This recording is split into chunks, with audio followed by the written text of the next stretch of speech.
I was diagnosed with dry macular degeneration about 8 years ago. And when I said to him, well, how long before I lose my sight totally? You know, he said, it could be tomorrow, it could be 10 years. Well, it's 8 years. And it just sort of went suddenly. I had this feeling that it was going to go, just suddenly go, you know, quickly, overnight, like my mother's did. I was filled with a lot of apprehension and worry because I knew what she had gone through and my auntie and uncle. Then I started worrying about my grandchildren or my future grandchildren. They weren't born yet.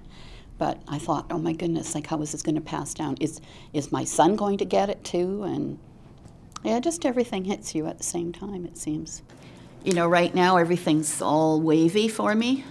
Mm-hmm. And I notice that when I'm looking at things in a dimmer light, it's like I'm looking at the right eye, then I don't see your left eye, and that way, you know.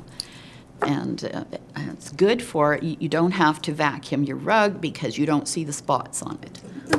But that's about the only good thing. I just became, 3 years ago, a grandmother.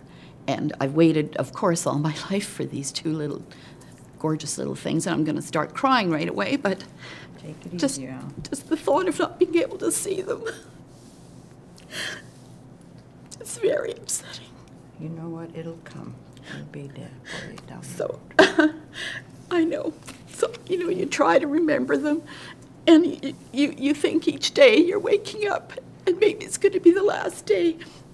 And I look at night, I look out, and I see the moon, and I go, I hope I see you tomorrow night.